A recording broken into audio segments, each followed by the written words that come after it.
Gambhira bridge દુર્ઘટના બાદ રાજ્ય સરકાર રાજ્યભરમાં આવેલ સરકારી બાંધકામોની ચકાસણી કરવામાં લાગી છે।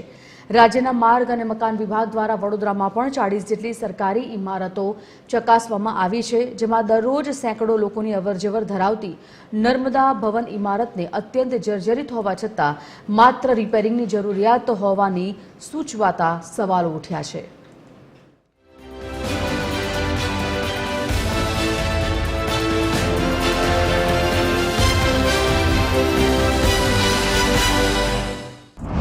ગંભીરા દુર્ઘટના બાદ રાજ્યભરમાં આવેલા જૂના સરકારી બાંધકામો સવાલોના ઘેરામાં છે।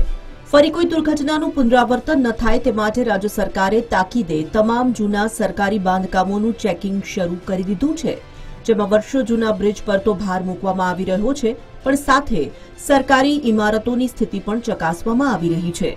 સરકારની સૂચના બાદ વડોદરા માર્ગ અને મકાન વિભાગે તેના તાબા હેઠળ આવતી 40 સરકારી ઇમારતોની ચકાસણી કરી, જે પૈકી 2 ઇમારતો અત્યંત જર્જરિત હોવાથી તેને ખાલી કરાવી તોડી પાડવાની તજવીજ હાથ ધરવામાં આવી છે।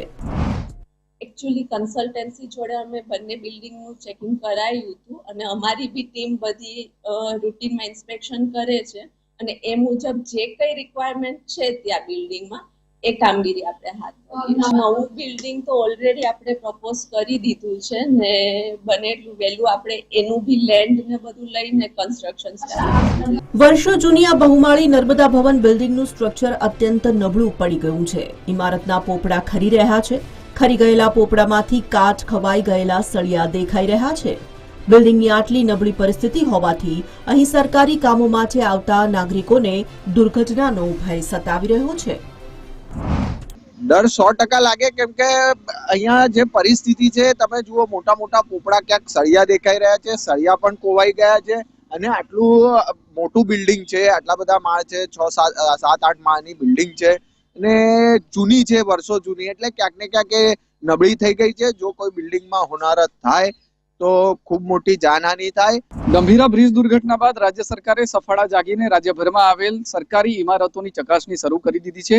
રાજ્ય સરકારના માર્ગ અને મકાન વિભાગ દ્વારા વડોદરામાં આવેલી સરકારી ઇમારતોની પણ ચકાસણી કરવામાં આવી છે અને તેમાં સૌથી વધારે વપરાશનો ઉપયોગ જ્યાં સૌથી વધારે સરકારી ઓફિસો આવેલી છે તેવી નર્મદા ભવન અને કુબેર ભવનની પણ ચકાસણી કરવામાં આવી છે અને આ બંને ઇમારતોમાંથી કુબેર ભવનને રાજ્ય સરકારે અત્યારે થોડી સુરક્ષિત હોવાની જાહેર કરવામાં આવી છે, એટલે કે વપરાશ લાયક હોવાની જાહેર કરવામાં આવી છે। તો નર્મદા ભવનને પણ રિપેરિંગની જરૂર હોવાનું કહેવામાં આવ્યું છે, પરંતુ આ જે ઇમારત છે એ માત્ર તેને રિપેરિંગની જરૂર છે કે આ ઇમારતને ખાલી કરાવવાની જરૂર છે, આ દ્રશ્યો પરથી આપ સમજી શકો છો। દ્રશ્યોમાં આપ જોઈ શકો છો નર્મદા ભવન ખૂબ વર્ષો જૂની બિલ્ડિંગ છે અને તે જર્જરિત થઈ ગઈ છે।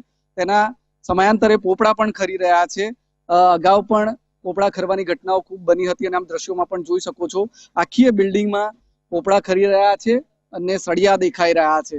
તેમ છતાં સરકાર દ્વારા માત્ર આને રિપેરિંગની જરૂરિયાત પર ભાર મૂકવામાં આવ્યો છે, પરંતુ સૂત્રો પાસેથી માહિતી એવી મળી રહી છે કે થર્ડ પાર્ટી ઇન્સ્પેક્શન જે કરવામાં આવ્યું છે આ બિલ્ડિંગનું, તેમાં આ બિલ્ડિંગ વપરાશ લાયક ન હોવા તરફ ઇશારો કરવામાં આવ્યો છે અને તેના જ ભાગરૂપે માર્ગ અને મકાન વિભાગે નર્મદા ભુવનનો ઓપ્શન શોધવા માટે તેની જમીન પણ શોધવાની શરૂઆત કરી દેવામાં આવી છે અને તેને લઈને સરકારી પ્રક્રિયાઓ પણ શરૂ થઈ ગઈ છે। આ નર્મદા ભુવનમાં રોજિંદા હજારો લોકો પોતાના સરકારી કામો માટે આવે છે।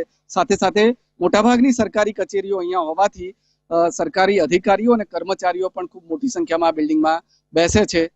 જે પરિસ્થિતિ છે નર્મદા ભુવનની તેના પરથી તે અત્યંત જર્જરિત છે, વાપરવા લાયક નથી તેવું સ્પષ્ટ જોઈ શકાય છે, પરંતુ તેમ છતાં તંત્ર તેને ગંભીરતાથી નથી લઈ રહ્યું અને માત્ર રિપેરિંગનો રિપોર્ટ કરવામાં આવ્યો છે।